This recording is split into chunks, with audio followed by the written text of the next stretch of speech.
Fabienne Verdier est une des principales artistes françaises contemporaines et je suis ravie de pouvoir la présenter ici au musée Unterlinden à Colmar. C'est vraiment une personnalité importante à la fois pour l'histoire de l'art, pour l'histoire de la peinture et pour l'histoire des artistes femmes en particulier. Il était important pour moi de pouvoir présenter celle qui aujourd'hui secoue la scène artistique française ici à Colmar, au cœur des collections et de toutes les collections du musée. Le parcours de l'exposition démarre dès l'entrée du musée. C'est-à-dire qu'on prend son billet, on arrive dans la salle d'orientation et on est immergé dans une première peinture de Fabienne Verdier de la série Ainsi la nuit, qui est une série que j'ai découverte en 2019 à la Galerie Lelong à Paris. Le même jour, j'ai rencontré Fabienne Verdier dans son atelier à Hédouville. C'était important pour moi de démarrer l'exposition par cette œuvre emblématique qui est liée à notre rencontre et au processus qui a amené Fabienne Verdier à l'exposition où nous nous trouvons aujourd'hui, à l'ensemble qu'elle a réalisé pour cette exposition aujourd'hui. Tout le parcours présente des œuvres de Fabienne Verdier qui ont été réalisées ces 10 dernières années, que j'ai sélectionnées vraiment pour être mises en correspondance, comme en écho ou en dialogue avec des œuvres des maîtres anciens. Donc il y a dans tout le parcours du musée, au rez-de-chaussée du cloître, dans la galerie,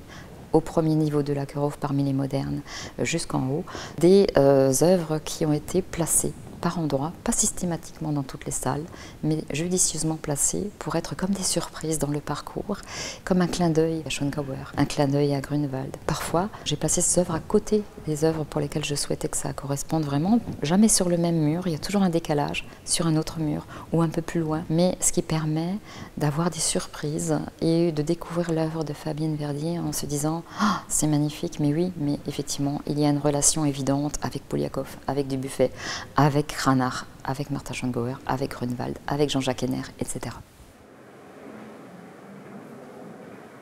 La première fois que Fabienne est venue au musée pour découvrir ou redécouvrir les collections, bien sûr, elle a été marquée par le retable d'Isenheim. Face au retable,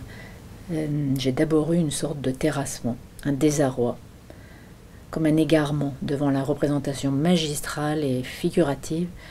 d'une sorte d'agonie, de souffrance, de douleur insoutenable du corps humain en décomposition, en putréfaction au moment de la mort. Et je me disais, le rôle de l'art n'est-il pas de nous libérer des terreurs obsédantes de la nuit,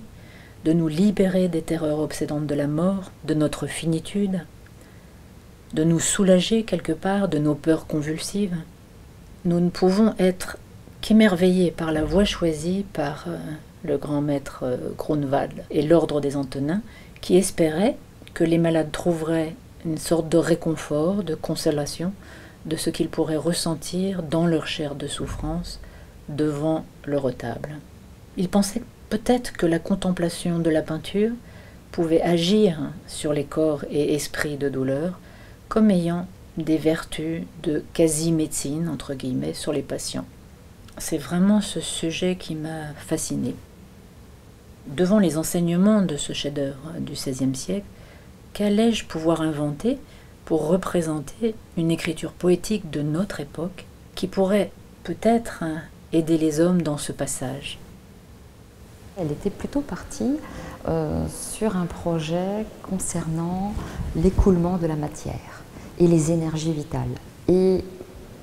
petit à petit, le sujet étant le sang qui coule sur un fond or, assez grave, dans une période où on entrait dans un confinement qui était lié à cette pandémie de la Covid-19,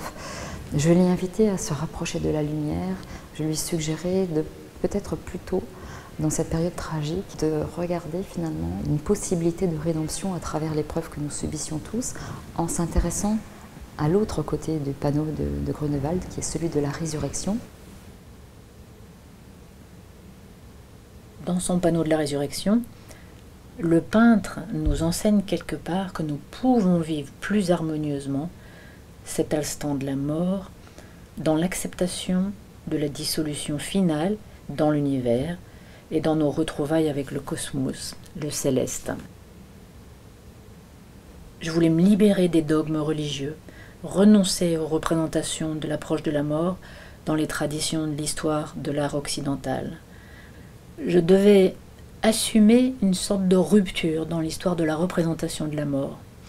inventer un chemin vers une transfiguration bienheureuse et surtout plus d'humanité. J'ai tenté d'aborder ici la représentation de la mort non comme une finitude douloureuse, mais comme la trace d'une énergie transmise aux vivants. La terrible pandémie Covid, ayant coûté la vie à plusieurs millions de personnes de par le monde, a bouleversé la vie de mon atelier et véritablement transformé mon regard sur la peinture. Je propose dans cette nouvelle série de tableaux, des Rainbows, une représentation iconographique de la mort inspirée par le spectre chromatique et l'aura de lumière peint par Grunewald au XVIe siècle. Ces tableaux sont comme des portraits qui célèbrent les âmes disparues et prennent la forme de halos de lumière, icônes de consolation ou allégories de passage entre la vie et la mort. En peignant cette série de rainbow paintings avec des pigments cyan, magenta et jaune, une série de sphères, d'auras formées de halos de lumière dont les longueurs d'onde se superposent les unes aux autres sans frontières précises. J'ai tenté de créer des mouvements, accidents vibratoires circulaires du spectre de la lumière avec des énergies blanches gazeuses, forces tourbillonnaires qui surgissent, voyagent et s'évanouissent dans l'espace. La force poétique du voyage des rainbow paintings rend le vide habitable, lien entre l'homme et le cosmos par l'énergie universelle.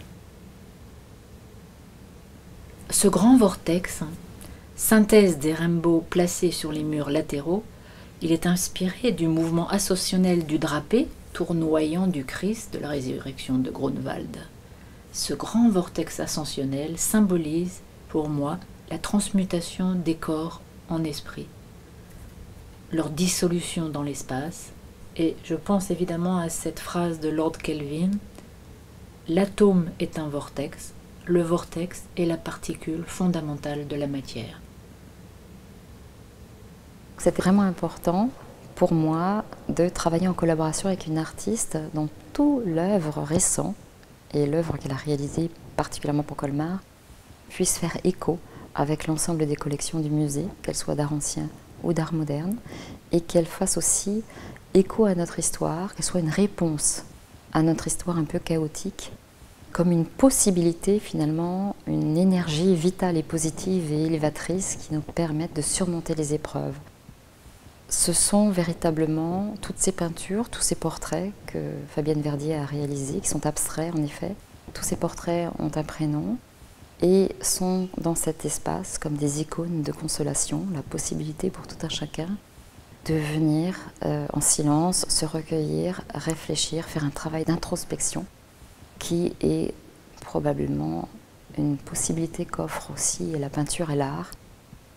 de revenir à l'essentiel de notre existence.